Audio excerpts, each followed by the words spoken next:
Hai, ganteng amat dah.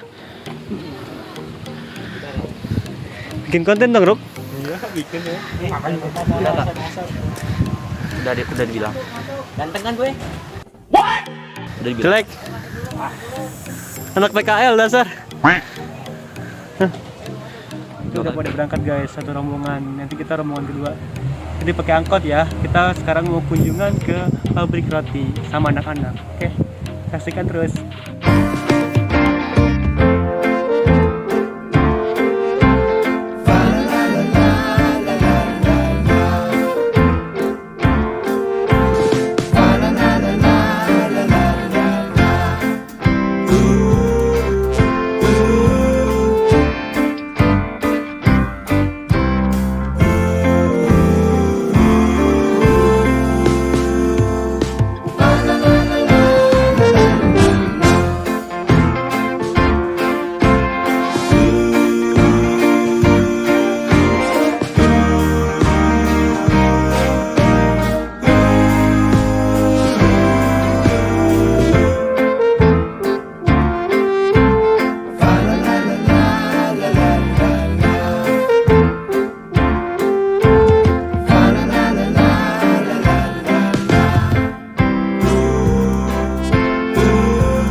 Guys, sekarang kita udah sampai di pabrik rotinya. Nah, pabrik rotinya di sana.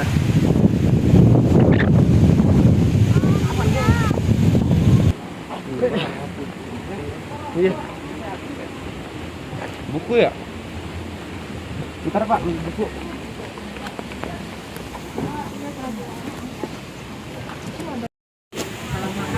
Silakan. Dari ini bagus. Kita punya kurang lebih sekitar 120 kilo. Yang rotinya kita kalau misalkan roti yang kecil 120 tuh kita bagi dua roti, ada roti tawar, ada roti manis. Biasanya kita perbandingannya roti tawar 60 kilo, roti manisnya 60 kilo juga. Kalau untuk perinciannya saya kurang begitu hafal, pokoknya di angka kalau roti tawar 60, di angka sekitar 180-an. Company, jadi apa? Iya. Bukan per orang tapi gabungan. Iya. Nih kamu. Coba ya. Eco Bakery ya. Di sini ada labelnya. Iya. Termasuk nomor telepon di sini ada. Ini udah berapa lama? Kita beroperasi baru 6 bulan. 6 bulan beroperasi. Iya betul. Tapi progresnya baik. Alhamdulillah. Iya. Berarti dibukanya 6 bulan yang lalu. Betul. Siapa yang kalau boleh tahu siapa penggeraknya? Kalau penggeraknya, kalau di lapangan saya, tapi kalau di lapangan ini adalah keju. Bilang sebagai apa bingung. Penanggung jawab produksi sama tempat saya. Iya betul. Produksi terus sama tempat sama yang iya betul. Apa namanya? Dedi Korbu. Lawak. Itu apa ya? Ini kalau jualnya harga di sana Kita jualnya harga di sana. Terus kalau misalkan ada yang mau belanja terus dia jual lagi, ya dia tetap harga ini. Paling nanti yang jual lagi dia kasih harga lebih kayak 1.000 jadi 1.000. Tergantung dia bisa masarin. Ya. Ini juga alhamdulillah ada beberapa yang kayak gitu. Kita per 3 hari sekali, seminggu sekali kita kirim. ini rotinya berarti dalam Kita maksimal kalau untuk jual itu 3 hari. Kalau untuk konsumsi kita 7 hari karena kita nggak pakai pengawet. Oh dari usaha ini. Jadi gini, awalnya kita di sini perikanan. Terus di sini kita jual frozen food. Jadi kita jualnya minyak goreng. Nah, awal tahun ini kan ada apa? Buat badan pom kan kalau kita kan jual makanan frozen. Nah kita alihin ke roti. Nah, di sini. Jadi roti ini 6 bulan, ikannya itu Kalau ikannya mah sekitar 1,5 tahun. Sebelum roti itu ikan dulu 1,5 tahun.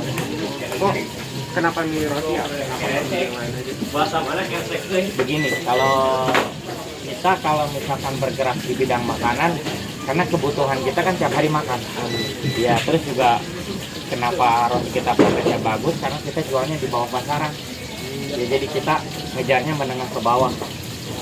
Ya, karena kan kita jual cuma roti tawar 6.000, roti manis 3.500, roti yang ini 1.000-an. Karena kalau misalkan ya di mall atau supermarket atau sendiri harganya kan betul. Yang di warung-warung juga saya lihat pengawetnya terlalu banyak. Ya, kalau di sini kita sama sekali ya, yang pergerakannya bagus. Kalau boleh tahu Kak, ini belajar produksi Dari mana? Kalau kita belajar otodidak, iya, jadi yang pertama satu orang dia bisa kayak yang itu kepala bekannya pakai baju hitam, namanya Misbah. Dia sudah 5 tahun di bidang roti. Jadi kita belajar dari dia yang pakai topi. Bukan yang pakai baju merah, yang pakai ini merah. Itu jadi kepala bakery-nya. Penjualan kita lagi menurun, stok dibatasi, produksinya dikurangi. Nanti kalau misalkan stok toko udah mulai kosong lagi, kita naikin lagi. Gitu. Jadi ada rodanya lah. Kalau untuk sampai nggak laku mah kita nggak, alhamdulillah. kalau ada misalnya yang basi itu di mana? Kalau kita kan pelihara ikan. Nah, kita kalau misalkan yang ada tarikan toko, paling emang ada beberapa 2 atau 3 biji kita kasih ikan. Ya. Tapi ini kalau ekor artinya apa? Ekor itu bahasa Jawa, artinya tuh enak. Iya, itu. Tadi sini ada total seluruh variasi roti itu Ada, sebentar ya. Maaf, list terusan 721, terusan di 8, 29, ada 31. Rasa. Itu untuk semua harga ya. Ini kalau misalnya mau jadi reseller ada syarat-syarat tertentu atau gimana? Kalau kita untuk jadi reseller, kita pasti ada syarat dan ketentuannya. Kalau boleh tahu ada reseller berapa? Jadi strategi marketingnya. Kalau misalkan strategi marketing ya kayak gini, jangankan untuk ke depan, dari hari ke hari pun saya harus sudah berpikir gimana caranya supaya marketing kita bagus. Dalam artian kita masuk nawarin ke hotel-hotel, ke sekolahan-sekolahan, itu kan yang kalau untuk marketing itu bagus. Ke pengajian-pengajian, kalau kayak sekarang gini sih yang paling bagus kita ke tempat pengajian-pengajian. Iya betul, ibu-ibu. Kalau misalnya pengajian itu biasa dapat berapa gitu? Kalau pemesanannya ya tergantung, Pak, kita paling sedikit dapat 100 piece yang 1000-an. Tapi kalau misalkan kalau kita lagi bagus bisa sampai 1000. Cuman kan pengajiannya bukan satu tempat pengajian, beberapa. Per hari kita alhamdulillah kita paralel kita minum paling besar apa paling sedikit? Paling besar untuk satu atau 2 toko. Semuanya oke. Kalau untuk keseluruhan kita alhamdulillah untuk saat ini bisa sampai 7 juta per hari. Ya, alhamdulillah. Ini lagi proses nanya-nanya ya guys. Jadi anak-anak lagi nanya-nanya semuanya tentang sejarah segala macam, harga dan expiry juga. Di sini juga kita ada kedatangan tamu guys, youtuber juga sebelah sini.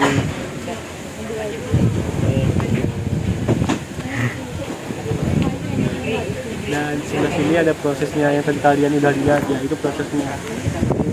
Nah, untuk startupnya kalau misalkan kalian di sini bisa juga datang ke Kampung Coblong guys ya. Itu aja sih guys. Nanti untuk nomornya segala macam, nama topnya ada di deskripsi ya. Namanya Egro. Ya, Egro. Oh, jenisnya Egro. Best seller di kita. Oh, best seller. Oh. Iya, Dari karena ini yang tampilannya aja prosesnya kalau lama, hari ini bikin, besok baru kita bisa dekor, kita jual. Ini toppingnya blueberry ya? Iya, itu dalamnya blueberry, blueberry, sampingnya blueberry, ini keju. Kita ada 5 rasa. Abon, mocha, keju, ya. Abon, mocha, meses keju. Jangan. Ada lagi yang mau ditanyain, ayo silakan. Saya ngobrol sama atasan, siapa tahu nanti bisa.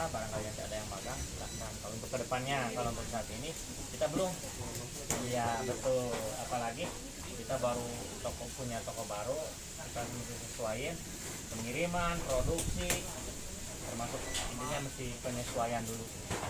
Ini dari pagi ini kerjanya dari pagi cukup untuk semua. Oke, kalau untuk si pagi kita mulai dari jam setengah 6 beresnya jam 6 maghrib, jam 6 maghrib ya.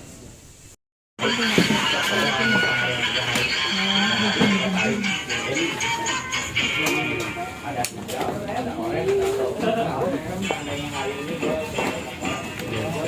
Apa yang khususan ya? Punya Kak Kris. Kelihatan lagi-lagi kayak gitu. ini lebih gampang kita lihat.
Misalkan yang kita udah pelajari sih kayak di toko apa di pabrik kita kan punya di Tangerang. Soalnya kan sih kalau misalkan yang tadi yang bapak makan enaknya sih bapak produk nama bapak sendiri, nama brand bapak sendiri, tapi ngambilnya roti kita. Iya, iya. Jadi tinggal pada beli plastik, kita masih di bawah ecohan kalau kualitasnya ya. Tapi kalau untuk kantongnya itu udah beda lagi kan. Nah, kebanyakan sih yang di Tangerang kayak gitu. Berarti semua produk ini bisa masuk? Iya, insya Allah. Ya, jadi kalau misalkan ya berencana mau jadi reseller atau mau jadi ini, tinggal modal plastik, nama AA sendiri bisa, karena kualitasnya masih kualitas ESO, cuman perbedaan nanti di namanya. Itu kalau misalnya syarat pakai plastik sendiri tuh apa? Kalau syarat saya kurang begitu ini, maksudnya kurang begitu tahu, tapi yang sudah sih seperti itu. Ya mungkin nanti yang reseller itu kan tadi yang saya udah kasih tahu ada penurunan harga kalau untuk reseller. Kalau yang maklum tadi bisa di sini langsung atau harus ke Jakarta lagi? Di sini kita bisa. Ya, jadi seandainya bapak mau modal plastik, ya kan? Nanti kita packingnya di sini, bawa ke toko bapak. Seandainya kalau misalkan mau seperti itu. Keren juga ya. Di Tangerang itu maksudnya orang Tangerang yang kesini apa orang sini yang nganter? Yang punya ini. Jadi pusat. Jadi yang di Tangerang itu pusat. Kalau di sini dibilang anaknya mah anak pabrik lah. Iya, makanya kita berjalan baru 6 bulan karena kita masih anak lah. Tapi progresnya alhamdulillah. Kalau misalnya ada orang dari kota mana gitu yang Ya. mau jualan roti ini cuman nggak bisa ngambil gitu. Gimana? Nah, kalau untuk sekarang kita karena keterbatasan pengiriman terus juga karyawan, untuk saat ini kita bisa. Tapi kita rencanain ke depannya kita harus bisa karena semakin berkembang itu semakin baik membuka lapangan pekerjaan juga buat orang lain. Lagi. Yang pertama dari ukuran, dari rasa juga bisa beda karena kan semakin besar isian rasanya juga semakin banyak.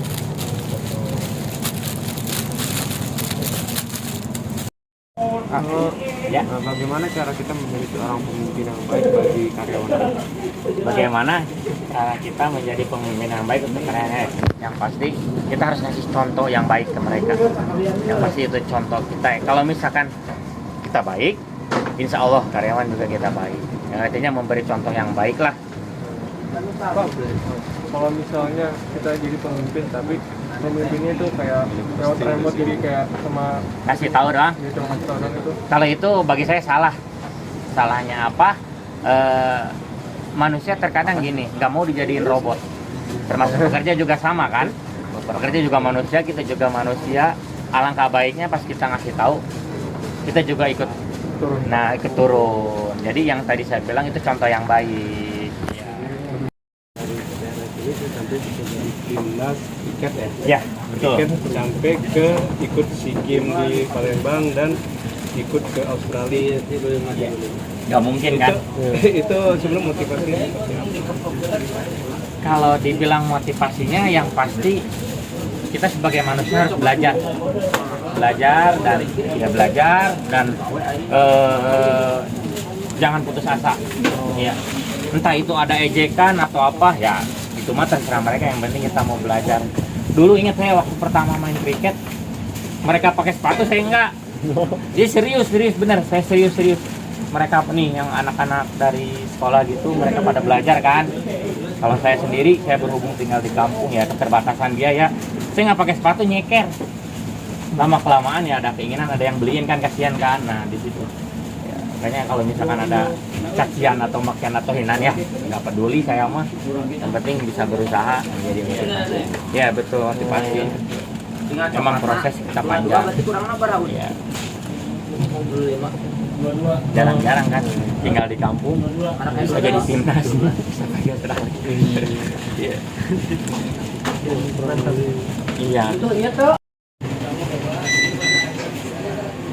Kita boleh.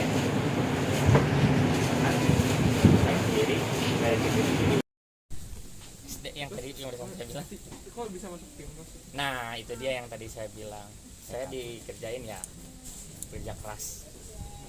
Ya, karena emang ada tahap-tahapnya kan. Sebenarnya kalau misalkan kita mau belajar pasti ada jalan. Entah itu dari mana itu pasti Allah selalu memberi jalan. Yang penting kita mau berusaha. Itu bahan buat pengepresan untuk ukuran roti itu yang sana. Iya. Kalau yang ini mesin potong roti tawar. Kalau yang sana itu mesin steamer kayak untuk pengembang. Jadi gimana caranya roti biar cepat ngembang, biar cepat bisa di oven. Terus kalau di sana itu ada oven. Iya. Iya. Ada oven. Ini ada di sini namanya molder. Jadi kalau misalkan kita roti tawar, kalau waktu awal-awal kita masih manual, digiling-giling pakai apa? Pakai pipa supaya dalamnya nggak berongga. Tapi kalau sekarang mempercepat pekerjaan kita pakai namanya molder. Di sana ada oven, paling yang lain cuma hanya pendingin doang, kipas dan paling loyang-loyang apa segala macam. Ya pakai gas kalau ini. Gas ya. Ini kalau ini sehari berapa roti? Tergantung pemanggangan. Kalau misalkan full kita kerja 2 shift, untuk pemanggangan ininya paling 1,5. Iya 1,5 tabung. Iya. Ini ada perawatan khusus nggak sih? Kalau oven, yang pasti kalau perawatan ya kebersihan ya. Kayak dalam ini kita bersih terus. Ya betul, bersihan. Terus juga di sini nanti ada apa? Ada kelistrikan yang kita harus sering cek. Yang pasti kalau alat-alat kebersihan yang paling utama. Coba saya. Ini apa namanya? Kalau ini kipas.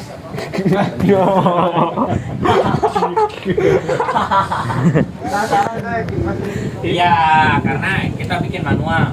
Soalnya kalau misalkan buatan pabrik kita cepat rusak. Iya, kita bikin sendiri. Iya betul. Siapa yang bikin? Ada kita bagian kayak gini-gini ada bagiannya. Ikan gitu ya? Iya betul. Kita bikin dari kipas mobil blower ya. Iya. Soalnya kalau misalkan pakai yang kipas angin duduk atau berdiri itu yang pertama pasti kurang kencang. Terus itu cepat rusak karena jam operasinya kan kita mesti terus menerus. Kenapa ini kencang ini? Karena nggak dinyalain. Jangan kena kenapa sana muter. Wawasan pengawasan. Iya betul. Ini Karena kan bisa pakai listrik juga ini. ini pasti pakai listrik. Ini Jadi listrik itu untuk ini. untuk timer ya. Ya temperatur. Kalau pemanggangan ya pakai ini. Ya terus juga kalau misalkan kita mau mulai usaha, ini yang tabung ini yang lebih efisien ketimbang kita pakai yang gede. 12 atau yang 8. Kenapa? Isi bukan gitu. Jadi dia harga belinya kita lebih mahal. Kalau untuk isian mendingan ini. Kalau udah kalkulasi ini, coba deh perhatian kalau misalkan jual-jual nasi goreng gitu kan dia pakainya tabung kecil nggak tabung gede. Karena kalau untuk usaha sekecil apapun pengeluaran itu akan berdampak. Iya. Oh iya, maaf.